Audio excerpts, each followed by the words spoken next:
Pemberitahuan keempat tentang penderitaan Yesus. Rencana untuk membunuh Yesus. Setelah Yesus mengakhiri segala perkataan itu, berkatalah ia kepada murid-muridnya, "Kamu tahu bahwa 2 hari lagi akan dirayakan Paskah, dan Anak Manusia akan diserahkan untuk disalibkan." Pada waktu itu berkumpullah imam-imam kepala dan tua-tua bangsa Yahudi di istana imam besar yang bernama Kayafas, dan mereka membuat rencana untuk menangkap Yesus dengan tipu muslihat dan untuk membunuh dia. Mereka berkata, "Jangan pada waktu perayaan, supaya jangan timbul keributan di antara rakyat." Yesus diurapi. Ketika Yesus berada di Betania, di rumah Simon, penderita sakit kulit yang menajiskan, datanglah seorang perempuan kepadanya membawa sebuah buli-buli pualam berisi minyak wangi yang mahal. Minyak itu dicurahkannya ke atas kepala Yesus yang sedang duduk makan. Melihat hal itu, murid-murid marah dan berkata, "Untuk apa pemborosan ini? Sebab minyak itu dapat dijual dengan mahal dan uangnya dapat diberikan kepada orang-orang miskin." Yesus mengetahui pikiran mereka lalu berkata, "Mengapa kamu menyusahkan perempuan ini? Ia telah melakukan suatu perbuatan yang baik padaku. Sebab orang-orang miskin selalu ada padamu, tetapi aku tidak akan selalu bersama kamu. Sebab dengan mencurahkan minyak itu ke tubuhku, ia membuat suatu persiapan untuk penguburanku. Sesungguhnya aku berkata kepadamu, di mana saja Injil ini diberitakan di seluruh dunia, apa yang dilakukannya ini akan diceritakan juga untuk mengingat dia." Yudas mengkhianati Yesus. Kemudian pergilah seorang dari ke-12 murid itu yang bernama Yudas Iskariot kepada imam-imam kepala. Ia berkata, "Apa yang hendak kamu berikan kepadaku kalau aku menyerahkan dia kepada kamu?" Mereka membayar 30 uang perak kepadanya. Mulai saat itu, ia mencari kesempatan yang baik untuk menyerahkan Yesus. Yesus makan Paskah dengan murid-muridnya. Pada hari pertama, hari raya roti tidak beragi, datanglah murid-murid kepada Yesus dan berkata, "Di mana engkau kehendaki kami mempersiapkan perjamuan Paskah bagimu?" Jawab Yesus, "Pergilah ke kota kepada si Anu dan katakan kepadanya, pesan guru, waktuku hampir tiba. Di dalam rumahmu lah aku mau merayakan Paskah bersama murid-muridku." Lalu murid-muridnya melakukan seperti yang ditugaskan Yesus kepada mereka dan mempersiapkan Paskah. Setelah hari malam, Yesus duduk makan bersama ke-12 murid itu. Ketika mereka sedang makan, ia berkata, "Sesungguhnya aku berkata kepadamu, salah seorang dari antara kamu akan menyerahkan aku." Dengan sangat sedih berkatalah mereka seorang demi seorang kepadanya, "Bukan aku ya Tuhan?" Ia menjawab, "Dia yang bersama aku mencelupkan tangannya ke dalam mangkuk ini, dialah yang akan menyerahkan aku. Anak Manusia memang akan pergi sesuai dengan yang tertulis tentang dia. Akan tetapi, celakalah orang yang membuat Anak Manusia itu diserahkan. Lebih baik bagi orang itu sekiranya ia tidak dilahirkan." Yudas yang hendak menyerahkan dia itu berkata, "Bukan aku ya Rabi?"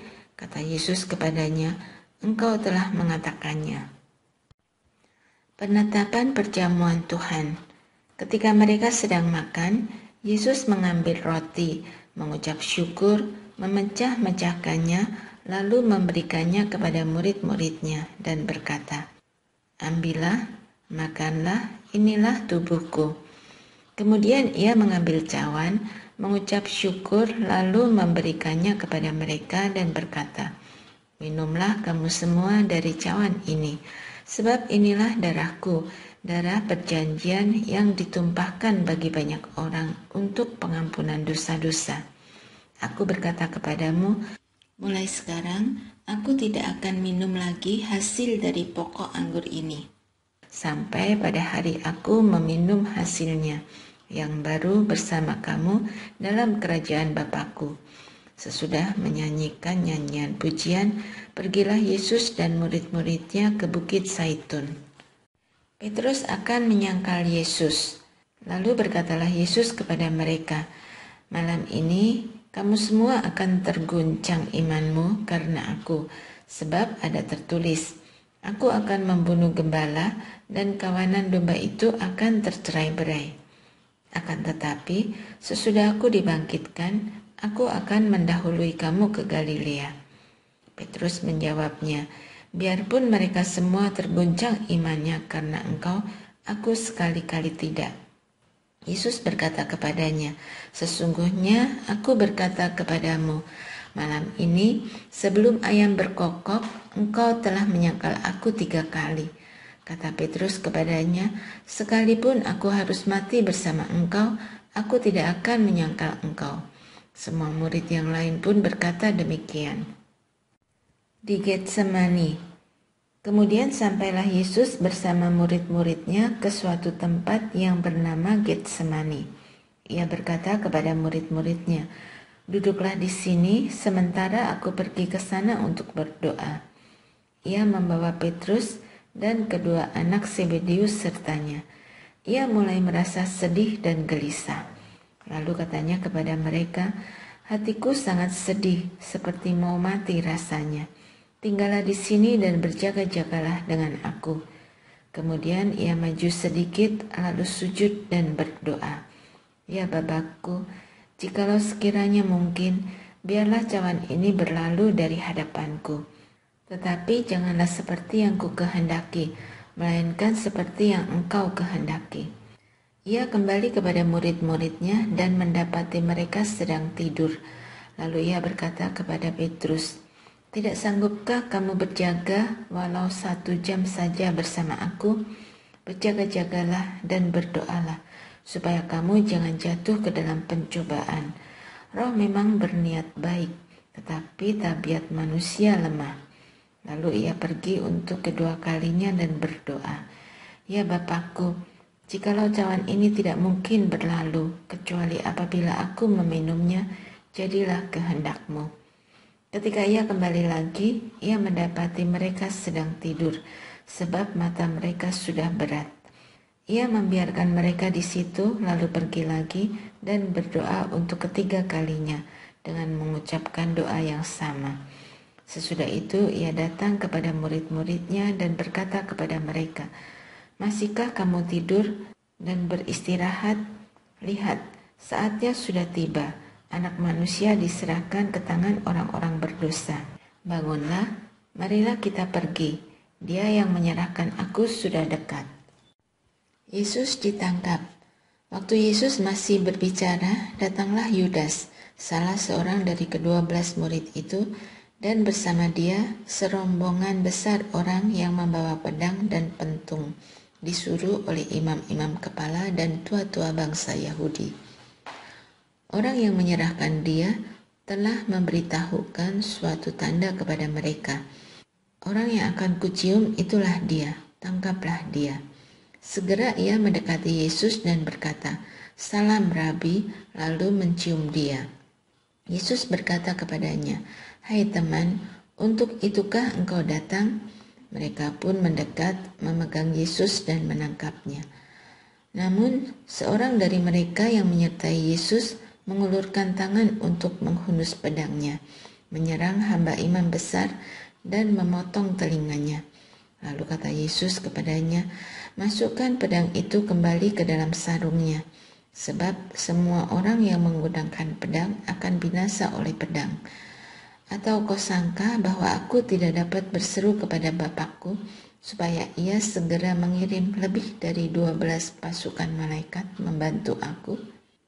Jika begitu, bagaimanakah akan digenapi kitab suci yang mengatakan bahwa harus terjadi demikian?" Pada saat itu, Yesus berkata kepada orang banyak, "Sangkamu aku ini penyamun, sehingga kamu datang lengkap dengan pedang dan pentung untuk menangkap aku? Padahal tiap hari aku duduk mengajar di bait Allah, dan kamu tidak menangkap aku. Akan tetapi, semua ini terjadi supaya digenapi yang tertulis dalam kitab nabi-nabi. Lalu semua murid itu meninggalkan dia dan melarikan diri. Yesus di hadapan mahkamah agama. Orang-orang yang telah menangkap Yesus membawanya menghadap Kayafas, imam besar. Di situ telah berkumpul ahli-ahli Taurat dan tua-tua. Petrus mengikuti Yesus dari jauh sampai ke halaman imam besar. Setelah masuk ke dalam, ia duduk di antara pengawal-pengawal untuk melihat bagaimana akhir semuanya ini. Imam-imam kepala dan seluruh anggota mahkamah agama mencari kesaksian palsu melawan Yesus, supaya ia dapat dihukum mati. Tetapi mereka tidak memperolehnya, walaupun tampil banyak saksi dusta. Akhirnya tampillah 2 orang yang mengatakan, orang ini berkata, aku dapat meruntuhkan bait Allah dan membangunnya kembali dalam 3 hari. Imam besar itu berdiri dan berkata kepadanya, tidakkah engkau memberi jawab atas tuduhan-tuduhan saksi-saksi ini terhadap engkau? Namun Yesus tetap diam. Lalu kata imam besar kepadanya, demi Allah yang hidup, katakanlah kepada kami, apakah engkau Mesias anak Allah? Jawab Yesus, engkau telah mengatakannya. Akan tetapi aku berkata kepadamu, mulai sekarang kamu akan melihat anak manusia duduk di sebelah kanan yang maha kuasa dan datang di atas awan-awan di langit. Lalu imam besar mengoyak pakaiannya dan berkata, ia menghujat Allah, untuk apa kita perlu saksi lagi? Sekarang telah kamu dengar hujat itu. Bagaimana pendapat kamu? Mereka menjawab, ia harus dihukum mati. Lalu mereka meludahi mukanya dan meninjunya. Orang-orang lain menampar dia dan berkata, bernubuatlah kepada kami, hai Mesias, siapakah yang memukul engkau? Petrus menyangkal Yesus. Sementara itu Petrus duduk di luar di halaman. Lalu datanglah seorang hamba perempuan kepadanya. Katanya, engkau juga selalu bersama Yesus orang Galilea itu. Namun ia menyangkal di depan semua orang. Katanya, aku tidak tahu apa yang engkau maksud. Ketika ia pergi ke pintu gerbang, seorang hamba perempuan lainnya melihat dia dan berkata kepada orang-orang yang ada di situ, orang ini selalu bersama Yesus orang Nazaret itu. Ia menyangkal lagi dengan bersumpah, aku tidak kenal orang itu.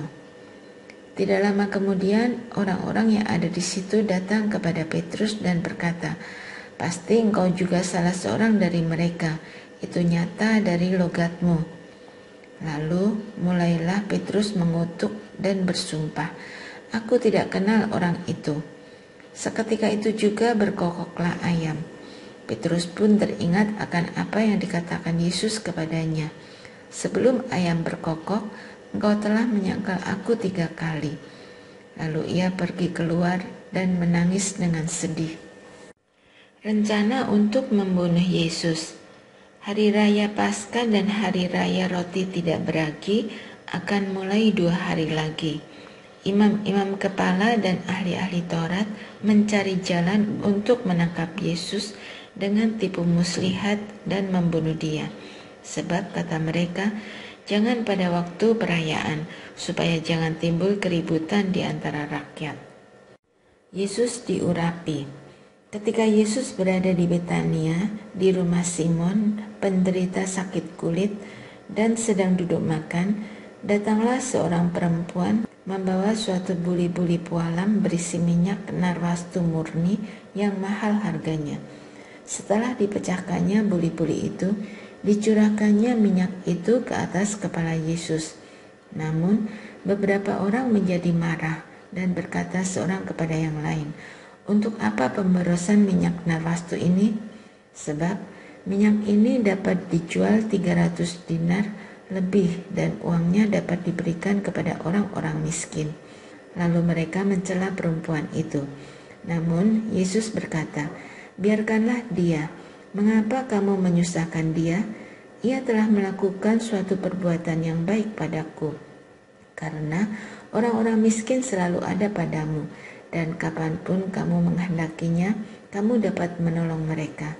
Tetapi aku tidak akan selalu bersama-sama kamu. Ia telah melakukan apa yang dapat dilakukannya. Tubuhku telah diminyakinya sebagai persiapan untuk penguburanku.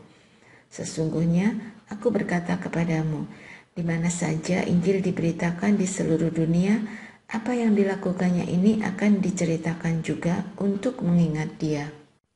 Yudas mengkhianati Yesus. Lalu pergilah Yudas Iskariot, salah seorang dari ke-12 murid itu, kepada imam-imam kepala dengan maksud untuk menyerahkan Yesus kepada mereka. Mereka gembira waktu mendengarnya dan berjanji akan memberikan uang kepadanya.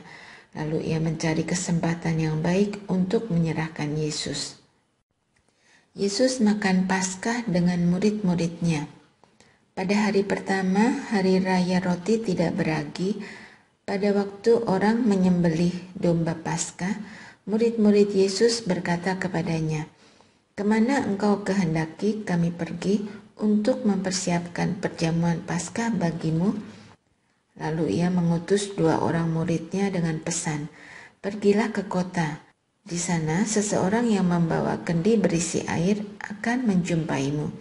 Ikutilah dia dan katakanlah kepada pemilik rumah yang dimasukinya, 'Pesan guru, di manakah ruangan bagiku tempat aku bersama murid-muridku dapat makan Paskah?' Lalu orang itu akan menunjukkan kepadamu sebuah ruangan atas yang besar, yang sudah lengkap dan disiapkan. Disitulah kamu harus mempersiapkannya untuk kita." Kedua murid itu pun berangkat, dan setibanya di kota, mereka dapati semua seperti yang dikatakan Yesus kepada mereka. Lalu mereka mempersiapkan Paskah. Setelah hari malam, datanglah Yesus bersama-sama dengan ke-12 murid itu. Ketika mereka sedang duduk di situ dan sedang makan, Yesus berkata, "Sesungguhnya aku berkata kepadamu, seorang di antara kamu akan menyerahkan aku, yaitu dia yang makan dengan aku." Mereka pun menjadi sedih, dan seorang demi seorang berkata kepadanya, "Bukan aku ya?" Ia menjawab, "Salah satu dari kamu, 12 orang ini. Dia yang mencelupkan roti ke dalam satu mangkok dengan aku. Anak manusia memang akan pergi sesuai dengan yang tertulis tentang dia. Akan tetapi, celakalah orang yang membuat anak manusia itu diserahkan. Lebih baik bagi orang itu sekiranya ia tidak dilahirkan." Penetapan perjamuan Tuhan. Ketika Yesus dan murid-muridnya sedang makan, Yesus mengambil roti, mengucap syukur, memecah-mecahkannya, lalu memberikannya kepada mereka dan berkata, "Ambillah, inilah tubuhku." Sesudah itu ia mengambil cawan, mengucap syukur, lalu memberikannya kepada mereka, dan mereka semuanya minum dari cawan itu. Ia berkata kepada mereka, "Inilah darahku, darah perjanjian yang ditumpahkan bagi banyak orang. Sesungguhnya aku berkata kepadamu, aku tidak akan minum lagi hasil pokok anggur sampai pada hari aku meminum hasilnya yang baru dalam kerajaan Allah." Sesudah menyanyikan nyanyian pujian, pergilah mereka ke Bukit Zaitun. Petrus akan menyangkal Yesus. Lalu Yesus berkata kepada mereka, "Kamu semua akan terguncang imanmu. Sebab ada tertulis, aku akan memukul gembala, dan domba-domba itu akan tercerai-berai. Akan tetapi, sesudah aku dibangkitkan, aku akan mendahului kamu ke Galilea." Kata Petrus kepadanya, "Biarpun mereka semua terguncang imannya, aku tidak." Lalu kata Yesus kepadanya, "Sesungguhnya aku berkata kepadamu, pada hari ini, malam ini juga, sebelum ayam berkokok 2 kali, engkau telah menyangkal aku 3 kali." Namun dengan tegas Petrus berkata, "Sekalipun aku harus mati bersama engkau, aku tidak akan menyangkal engkau." Semua yang lain pun berkata demikian. Di Taman Getsemani. Lalu sampailah Yesus dan murid-muridnya ke suatu tempat yang bernama Getsemani. Kata Yesus kepada murid-muridnya, "Duduklah di sini sementara aku berdoa." Ia membawa Petrus, Yakobus, dan Yohanes sertanya. Ia mulai merasa sangat susah dan gelisah. Lalu katanya kepada mereka, "Hatiku sangat sedih, seperti mau mati rasanya. Tinggallah di sini dan berjaga-jagalah." Ia maju sedikit, merebahkan diri ke tanah dan berdoa, supaya sekiranya mungkin saat itu berlalu darinya. Katanya, "Ya Aba, ya Bapa, segala sesuatu mungkin bagimu. Ambillah cawan ini dari hadapanku, tetapi janganlah apa yang aku kehendaki, melainkan apa yang Engkau kehendaki." Lalu ia kembali dan mendapati mereka sedang tidur. Ia berkata kepada Petrus, "Simon, sedang tidurkah engkau?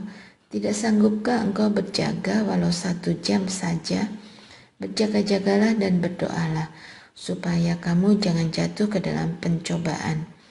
Roh memang berniat baik, tetapi tabiat manusia lemah." Lalu ia pergi lagi dan mengucapkan doa yang sama. Ketika ia kembali lagi, ia mendapati mereka sedang tidur, sebab mata mereka sudah berat, dan mereka tidak tahu apa yang harus mereka katakan kepadanya. Untuk ketiga kalinya, ia kembali dan berkata kepada mereka, "Masihkah kamu tidur dan beristirahat? Cukuplah, saatnya sudah tiba. Lihat, Anak Manusia diserahkan ke tangan orang-orang berdosa. Bangunlah, marilah kita pergi. Dia yang menyerahkan aku sudah dekat." Yesus ditangkap. Waktu Yesus masih berbicara, muncullah Yudas, salah seorang dari ke-12 murid itu. Dan bersama-sama dia serombongan orang yang membawa pedang dan pentung, suruhan imam-imam kepala, ahli-ahli Taurat dan tua-tua. Orang yang menyerahkan dia telah memberitahukan suatu tanda kepada mereka. "Orang yang akan kucium, itulah dia. Tangkaplah dia dan bawalah dia dengan pengawalan ketat." Ketika sampai, segera ia mendekati Yesus dan berkata, "Rabi," lalu mencium dia. Lalu mereka memegang Yesus dan menangkapnya. Salah seorang dari mereka yang ada di situ menghunus pedangnya, lalu menyerang hamba imam besar dan memotong telinganya. Kata Yesus kepada mereka, "Sangkamu aku ini penyamun, sehingga kamu datang lengkap dengan pedang dan pentung untuk menangkap aku? Tiap hari aku ada di tengah-tengah kamu, mengajar di bait Allah, dan kamu tidak menangkap aku. Tetapi haruslah digenapi yang tertulis dalam kitab suci." Lalu semua murid itu meninggalkan dia dan melarikan diri. Seorang muda yang hanya memakai sehelai kain linen untuk menutup badannya mengikuti dia. Mereka hendak menangkapnya, tetapi ia melepaskan kain linen itu dan lari dengan telanjang. Yesus di hadapan mahkamah agama. Yesus dibawa menghadap imam besar, dan semua imam kepala, tua-tua dan ahli Taurat berkumpul. Petrus mengikuti dia dari jauh sampai ke dalam halaman imam besar. Ia duduk di antara pengawal-pengawal sambil menghangatkan badan dekat api. Imam-imam kepala dan seluruh anggota mahkamah agama mencari kesaksian melawan Yesus supaya ia dapat dihukum mati, tetapi mereka tidak memperolehnya, sebab banyak yang memberi kesaksian palsu melawan dia. Tetapi kesaksian-kesaksian itu tidak sesuai yang satu dengan yang lain. Lalu berdirilah beberapa orang dan memberi kesaksian palsu melawan dia dengan mengatakan, "Kami sudah mendengar orang ini berkata, 'Aku akan meruntuhkan bait suci buatan tangan manusia ini, dan dalam 3 hari akan kudirikan yang lain yang bukan buatan tangan manusia.' Dalam hal ini pun kesaksian mereka tidak sesuai yang satu dengan yang lain." Imam besar bangkit berdiri di tengah-tengah sidang dan bertanya kepada Yesus, "Tidakkah engkau memberi jawab atas tuduhan-tuduhan saksi-saksi ini terhadap engkau?" Namun ia tetap diam dan tidak menjawab apa-apa. Imam besar itu bertanya lagi kepadanya, katanya, "Apakah engkau Mesias, anak dari yang terpuji?" Jawab Yesus, "Akulah dia, dan kamu akan melihat Anak Manusia duduk di sebelah kanan yang Maha Kuasa dan datang dengan awan-awan di langit." Lalu imam besar itu mengoyak pakaiannya dan berkata, "Untuk apa kita perlu saksi lagi? Kamu sudah mendengar hujat itu. Bagaimana pendapat kamu?" Dengan suara bulat mereka memutuskan bahwa dia harus dihukum mati.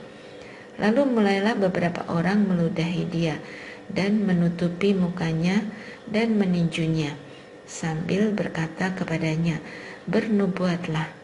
Malah para pengawal pun menampar dia. Petrus menyangkal Yesus. Pada waktu Petrus masih ada di bawah, di halaman, datanglah seorang hamba perempuan imam besar. Ketika perempuan itu melihat Petrus sedang menghangatkan badan, ia menatap mukanya dan berkata, "Engkau juga bersama Yesus orang Nazaret itu." Namun ia menyangkal, katanya, "Aku tidak tahu dan tidak mengerti apa yang engkau maksudkan."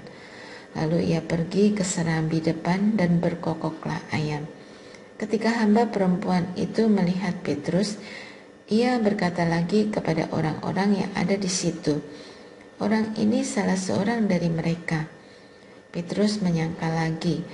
Tidak lama kemudian orang-orang yang ada di situ berkata juga kepada Petrus, "Engkau pasti salah seorang dari mereka, sebab engkau orang Galilea." Lalu mulailah Petrus mengutuk dan bersumpah, "Aku tidak kenal orang yang kamu sebut-sebut ini." Seketika itu juga berkokoklah ayam untuk kedua kalinya. Petrus pun teringat bahwa Yesus telah berkata kepadanya, "Sebelum ayam berkokok 2 kali, engkau telah menyangkal aku 3 kali." Lalu menangislah ia terseduh-seduh.